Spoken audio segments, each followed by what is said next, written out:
इस वीडियो की शुरुआत एक सवाल से कि क्या तेजस्वी यादव शहाबुद्दीन के बेटे ओसामा को जानबूझकर गिरफ्तार करवाए हैं। चूंकि अब परिवार की तरफ से महागठबंधन की सरकार और आरजेडी पर गंभीर आरोप लगाए जा रहे हैं।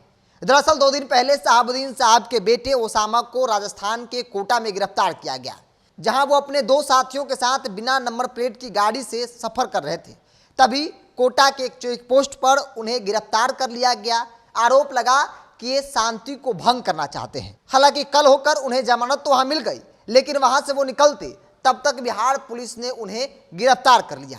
बिहार पुलिस गिरफ्तार कर सिवान ले आई। सिवान की एसडीएम कोर्ट में कल उनकी पेशी हुई और ओसामा को 14 दिन के लिए न्यायिक हिरासत में भेज दिया गया।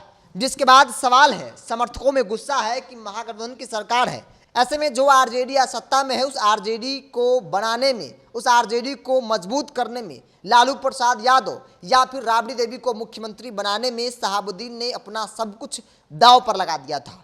आज उसी अपने ही सरकार में जेल जाने की नौबत आ गई है। मामला कुछ नहीं है, ये परिवार की तरफ से कहा जा रहा है। शहाबुद्दीन के बड़े भाई ज्ञानुद्दीन की तरफ से सरकार पर गंभीर आरोप लगाए गए और उन्होंने स्पष्ट तौर पे कहा कि मामला कुछ नहीं है, बस राजनीतिक तौर पर प्रेशर बनाया जा रहा है। क्योंकि सभी को मालूम है कि हिना साहब चुनाव लड़ना चाहती है, उनके समर्थक भी चाहते हैं कि सिवान से वो लोकसभा का चुनाव लड़े, लेकिन आरजेडी किसी भी हाल में टिकट देना नहीं चाहती है और इसीलिए जानबूझकर ओसामा की गिरफ्तारी करवाई गई है ताकि ये परिवार चुपचाप बैठ जाए। ये पूरी तरह से राजनीतिक प्रेशर है, क्योंकि जो परिस्थिति बनी है ऐसी परिस्थिति आज तक कभी नहीं बनी थी। बिहार तक से बातचीत करने के दौरान ज्ञानुद्दीन, जो शहाबुद्दीन के बड़े भाई हैं, उन्होंने स्पष्ट तौर पे सरकार पे गंभीर आरोप लगाए। आपको बता दें कि राजस्थान के कोटा में जब गिरफ्तार किया गया था तब बताया जा रहा था कि बिहार पुलिस गिरफ्तार की है। हालांकि राजस्थान की पुलिस ने गिरफ्तार की थी, राजस्थान से उन्हें जमानत मिल गई,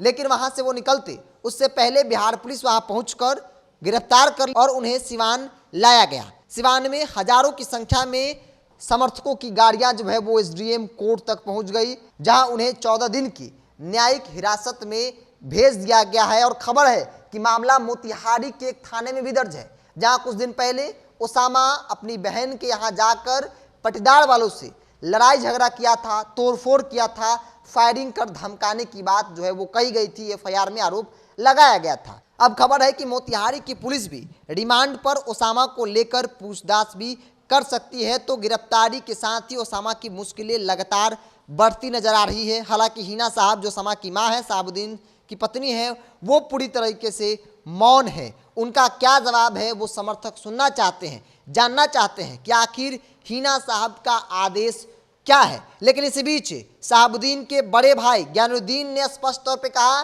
कि ये सरकार की सोची समझी साजिश है, ये राजनीतिक गिरफ्तारी है। क्योंकि जहाँ पे गिरफ्तारी हुई वहाँ पे उन्हें जमानत मिल गई थी, लेकिन बिहार पुलिस जो है वो वहाँ से गिरफ्तार कर उन्हें बिहार लाती है, सिवान की एसडीएम कोर्ट में पेश करती है और 14 दिन की हिरासत में भेज दिया जाता है। अब खबर है कि मोतिहारी के एक मामले में, जिस मामले में वो फरार चल रहे थे, हालांकि जिस मामले में बिहार पुलिस ने गिरफ्तार किया है उस मामले में भी वो लगातार फरार चल रहे थे। कानूनी तौर पर ये बातें सामने आई है, लेकिन राजनीतिक तौर पर शहाबुद्दीन के परिवार की तरफ से गंभीर आरोप महागठबंधन और आरजेडी पर लगाए जा रहे हैं। चूंकि हिना साहब आरजेडी से ताल्लुक रखती हैं, आरजेडी से वो कई चुनाव लड़ी हैं, उनके पति आरजेडी को बनाने, संवारने और लालू प्रसाद यादव, राबड़ी देवी को मुख्यमंत्री बनाने में एड़ी चोटी एक कर दिया और कई बार वो सफल भी हुए, कई बार असफल भी हुए। लेकिन इन सब चीज़ों के बीच उनके बेटे की गिरफ्तारी, हालांकि आज की तारीख में शहाबुद्दीन नहीं है और इस बात की कमी उनके समर्थकों में ज़रूर खल रही है कि आज अगर शहाबुद्दीन साहब होते तो शायद ये परिस्थिति